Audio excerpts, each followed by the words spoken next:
warahmatullahi wabarakatuh. Perkenalkan, nama saya Putri Lestari. Saya dari kelompok 6. Di sini saya akan mempresentasikan hasil kerja kelompok kami tentang penerapan fungsi linear. Pada bab sebelumnya, kita sudah mempelajari tentang sistem persamaan linear.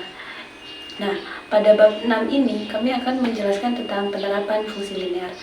Apa sih yang dimaksud dengan fungsi linear itu? Jadi, fungsi linear adalah fungsi yang digunakan para ahli ekonomi dan bisnis untuk memecahkan masalah ekonomi, baik dalam penerapan ekonomi makro ataupun ekonomi mikro.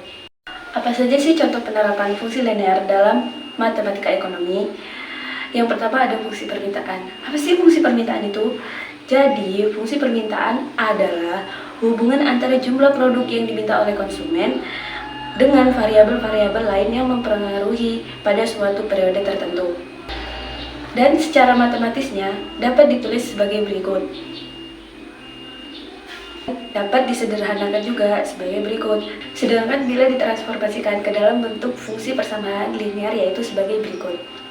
Ini adalah gambar kurva permintaan linear. Apa sih hukum permintaan? Hukum permintaan adalah jika harga suatu produk menaik, maka permintaan akan menurun. Sebaliknya, jika harga suatu produk menurun, maka permintaan akan semakin menaik. Fungsi permintaan yang kedua adalah fungsi permintaan khusus. Apa sih fungsi permintaan khusus itu? Jadi, fungsi permintaan khusus adalah fungsi linear yang memiliki kemiringan 0 dan tak terhingga. Itu yang disebut dengan fungsi permintaan khusus. Ini adalah gambar kurva fungsi permintaan khusus linear. Yang ketiga adalah fungsi penawaran. Apa sih fungsi penawaran itu? Jadi, fungsi penawaran adalah hubungan antara jumlah produk yang ditawarkan oleh produsen untuk dijual dengan variabel lain yang mempengaruhi pada suatu periode tertentu. Secara matematisnya dapat ditulis sebagai berikut dan dapat disederhanakan sebagai berikut dan dapat ditransformasikan ke dalam fungsi persamaan linear sebagai berikut. Bagaimana sih gambar dari fungsi penawaran linear? Nah, gambar dari fungsi penawaran linear itu dapat dilihat di samping berikut ini. Yang keempat adalah fungsi penawaran khusus. Apa sih yang dimaksud dengan fungsi penawaran khusus? Jadi, fungsi penawaran khusus adalah fungsi linear yang memiliki kemiringan 0 dan tak terhingga. Itulah yang disebut dengan fungsi penawaran khusus. Bagaimana sih bentuk kurva dari fungsi penawaran khusus? Ini dia bentuk kurva dari fungsi penawaran khusus. Sekian presentasi dari saya, dan presentasi selanjutnya akan dilanjutkan oleh teman saya. Teman, karena kita baru saja membahas tentang fungsi penawaran dan fungsi permintaan. Nah, kali ini saya akan membahas tentang fungsi keseimbangan pasar dalam satu produk, satu macam produk. Nah, apa saja sih dan apa sih artinya tuh, dan apa sih yang dimaksud dengan keseimbangan pasar satu macam produk, dan nanti juga kita juga bakal membahas tentang keseimbangan pasar dua macam produk, serta surplus konsumen, produsen, dan surplus total. Setelah itu, kita juga bakal membahas tentang pengaruh pajak dalam pengaruh hidup kesejahteraan. Oke, langsung saja kita akan membahasnya. Keseimbangan pasar ini sebenarnya apa sih dan maksudnya apa sih? Nah, keseimbangan pasar ini biasanya itu karena ada interaksi dari fungsi penawaran dengan fungsi permintaan. Dan biasanya keseimbangan pasar ini terjadi atau menciptakan harga atau jumlah di suatu pasar. Nah, apa sih sebenarnya syarat-syarat untuk mendapatkan keseimbangan pasar satu macam produk ini? Nah, untuk mendapatkan syarat-syarat ini, kita harus memiliki jumlah produk yang diminta konsumen itu harus sama dengan jumlah produk yang ditawarkan oleh produsen. Jadi terbentuklah keseimbangan pasar satu macam produk. Nah, teman-teman, tadi kan untuk mencapai syarat keseimbangan pasar satu macam produk kan, yaitu jumlah barang yang diminta oleh konsumen harus sama dengan jumlah barang yang ditawarkan oleh produsen. Tetapi untuk di syarat keseimbangan pasar dua macam produk ini, itu jumlah barang yang diminta dan jumlah barang yang ditawarkan oleh produsen dan konsumen itu sangat berbeda, tapi tergantung dengan barang-barang atau produk itu sendiri. Jadi apa maksudnya? Setelah kita membahas tentang keseimbangan pasar atau macam produk, serta telah mencoba atau mengerjakan contoh soal yang tadi saya jelaskan ke teman-teman sekalian. Nah, kali ini saya juga akan membahas tentang keseimbangan pasar dua macam produk, karena tidak hanya satu macam produk saja, tapi ada dua macam produk. Serta nanti saya akan menjelaskan tentang surplus total, produsen, konsumen, dan surplus total. Serta juga saya akan membahas tentang pengaruh pajak dalam kesejahteraan. Nah, oke, saya akan sekarang menjelaskan tentang keseimbangan pasar dua macam produk. Maksudnya teman-teman, itu tuh interaksi dari fungsi penawaran dan fungsi permintaan itu harus diperluas menjadi dua variabel bebas. Nah, dua variabel bebas ini memengaruhi harga barang dan harga jumlah barang yang diminta oleh produsen dan konsumen. Nah, apa sih dua variabel bebas ini? Dua variabel bebas ini tuh harga produk itu sendiri yang pertama, dan yang kedua, harga atau jumlah barang itu saling berhubungan antara satu macam produk yang satu dengan satu macam produk yang kedua. Jadi saling berhubungan dia. Setelah kita membahas tentang surplus produsen dan surplus konsumen, nah, terakhir kita akan membahas tentang surplus total. Surplus total tersendiri adalah pertambahan surplus dari surplus konsumen dan surplus produsen. Terakhir dari saya adalah tentang pengaruh pajak terhadap kesejahteraan. Nah, biasanya pada setiap penjualan produk atau penjualan barang itu dikenakan pajak dari pihak pemerintah, dan biasanya itu disebut dengan pajak penjualan atau sales tax. Teman-teman, untuk menghitung rumus pajak itu tersendiri, surplus total yaitu dalam TS sama dengan CS plus PS. Yang bisa diartikan itu TS itu sebenarnya surplus total, dan CS itu surplus konsumen, serta PS itu surplus produsen. Jadi rumus untuk surplus total tersendiri adalah TS sama dengan CS plus PS.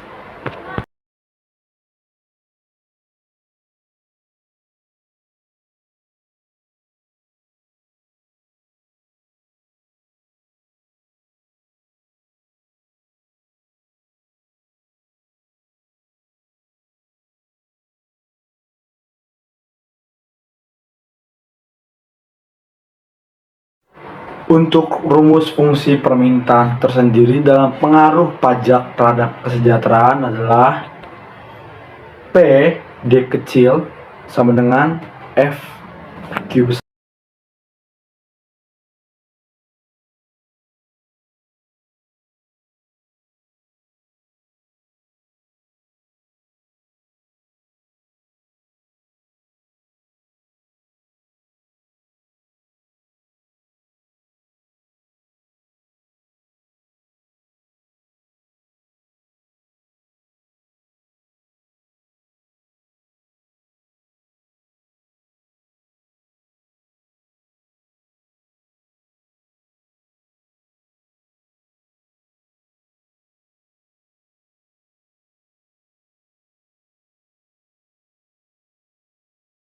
Halo semua, perkenalkan nama saya Dian Sastra dari kelompok 5 yang akan membawakan materi dari bab 6, yaitu pengaruh subsidi terhadap kesejahteraan. Apabila suatu produk diberikan subsidi S per unit, maka akan terjadi perubahan keseimbangan pasar atas produk tersebut, baik harga maupun jumlah keseimbangan. Jika pemerintah memberikan subsidi harga per unit, pada produk tertentu akan mengakibatkan harga produk menurun dan jumlah yang diminta atau ditawarkan bertambah. Pengaruh harga batas maksimum terhadap kesejahteraan. Pemerintah menetapkan harga batas maksimum dikarenakan harga produk tersebut terlalu tinggi. Penetapan harga batas maksimum bertujuan untuk membantu sebagian konsumen yang tidak mampu membeli produk tersebut. Jadi, penetapan harga batas maksimum atas suatu produk berada di bawah harga keseimbangan pasar secara legal dan mengikat. Para produsen tidak bisa menjual dengan harga yang melebihi harga yang telah ditetapkan pemerintah. Pengaruh-pengaruh yang ditimbulkan. Yang pertama, sebagian dari para konsumen diuntungkan karena dapat membeli produk dengan harga yang murah. Yang kedua, sebagian dari produsen dirugikan karena harga jual menjadi rendah. Yang ketiga, terjadi kelebihan permintaan dari produk tersebut sehingga dapat terjadi pasar gelap. Yang keempat, terjadi ketidakefisienan dalam perekonomian atau juga dikenal sebagai kerugian bobot mati. Pengaruh harga batas minimum terhadap kesejahteraan. Pemerintah juga menetapkan harga batas minimum atas suatu produk di pasar tertentu karena pemerintah menganggap bahwa harga produk tersebut terlalu rendah. Bertujuan untuk melindungi sebagian dari produsen yang tidak mampu menjual produk dengan harga keseimbangan pasar. Para produsen harus menjual produk dengan harga yang lebih dari harga keseimbangan pasar yang sudah ditetapkan oleh pemerintah. Pengaruh-pengaruh yang ditimbulkan. Yang pertama, sebagian produsen diuntungkan karena harga jual menjadi lebih tinggi. Yang kedua, sebagian dari konsumen dirugikan karena harga menjadi lebih tinggi. Yang ketiga, terjadi kelebihan penawaran sehingga produk akan membaziri pasar. Yang keempat, terjadi ketidakefisienan dalam perekonomian.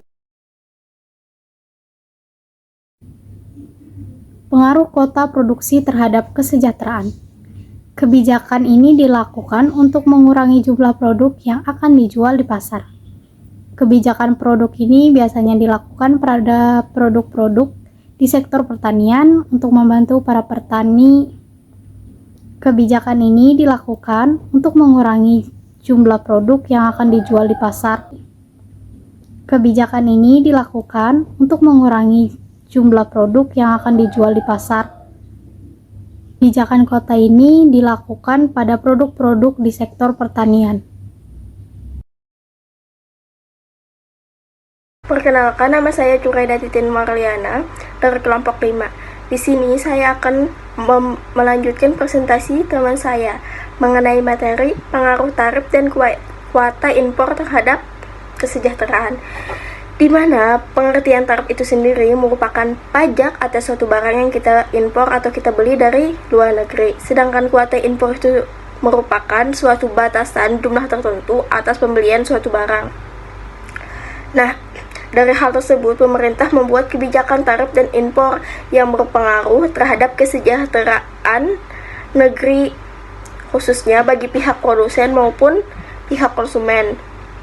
Baik itu pengaruh dalam artian positif maupun artian negatif.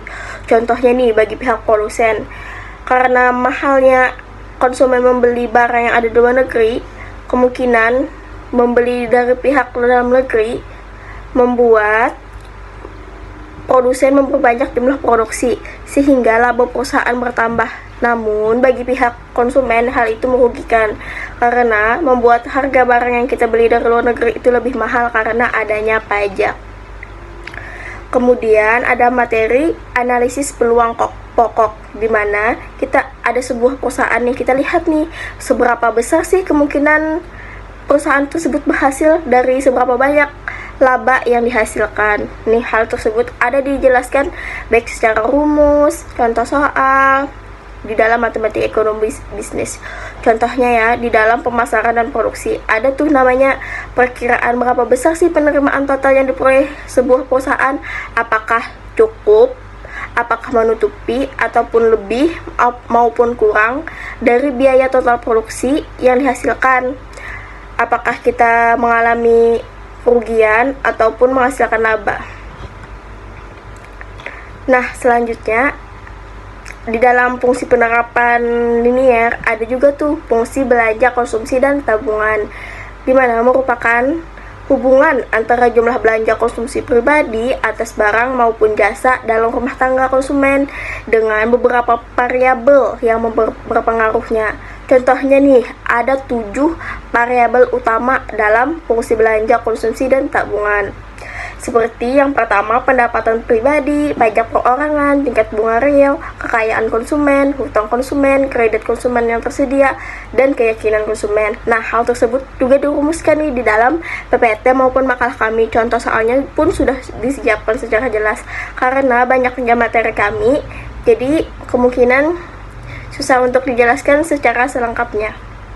Oke, selanjutnya mengenai materi fungsi belanja investasi, merupakan sebuah hubungan antara jumlah belanja investasi yang dilakukan oleh seorang investor dengan beberapa variabel yang berpengaruh pada variabel lainnya dalam hal ekonomi.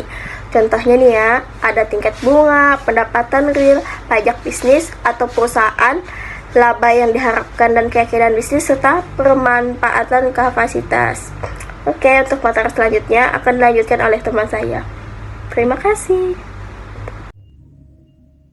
Perkenalkan, nama saya Febriani Putrisari, saya dari kelompok 5. Di sini saya akan mempresentasikan hasil kerja kelompok kami. Di sini saya akan melanjutkan presentasi dari teman saya. Di sini saya akan menjelaskan tentang fungsi belanja pemerintah, fungsi belanja ekspor dan impor, fungsi belanja keseluruhan, agregate, dan keseimbangan pasar produk. Di sini saya akan menjelaskan fungsi belanja pemerintah. Fungsi belanja pemerintah memperlihatkan hubungan antara jumlah belanja pemerintah dengan kebijakan yang diputuskan oleh pemerintah. Belanja pemerintah mengamankan belanja konsumsi dan investasi oleh pemerintah pada seluruh tingkatan, yaitu tingkat pemerintah pusat, provinsi, kabupaten, dan kota. Tetapi pembayaran melalui transfer atau transfer payment tidak termasuk dalam belanja pemerintah. Besaran variabel belanja pemerintah dipastikan oleh keputusan kebijakan pemerintah eksekutif dan harus disetujui oleh Dewan Perwakilan Rakyat, yaitu DPR legislatif. Selanjutnya, fungsi belanja ekspor dan impor. Fungsi belanja ekspor memperlihatkan hubungan antara jumlah belanja ekspor oleh pengekspor atau eksportir dengan tingkat pendapatan real atau PDB luar negeri dan tingkat pertukaran mata uang.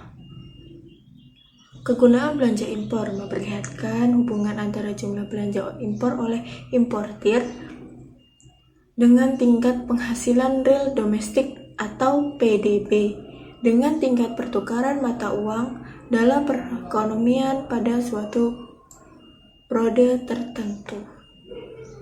Selanjutnya, fungsi belanja keseluruhan agregat.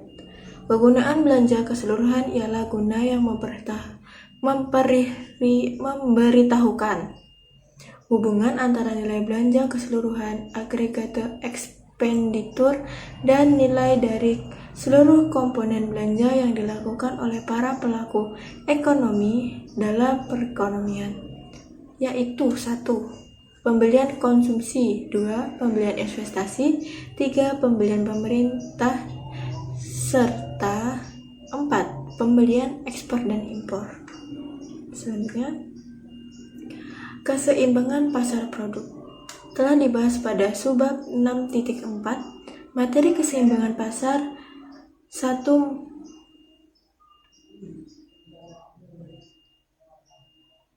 macam dan telah dibahas juga pada subbab 6.5 materi keseimbangan pasar dua macam produk. Keseimbangan pasar dari semua produk atau sering disebut juga keseimbangan di pasar produk. Jadi jika tingkat penghasilan yang diproduksi keseluruhan Y ialah sama dengan belanja yang direncanakan keseluruhan aggregate plans expenditure. Sekian presentasi dari saya. Jika ada salah kata, saya mohon maaf. Terima kasih.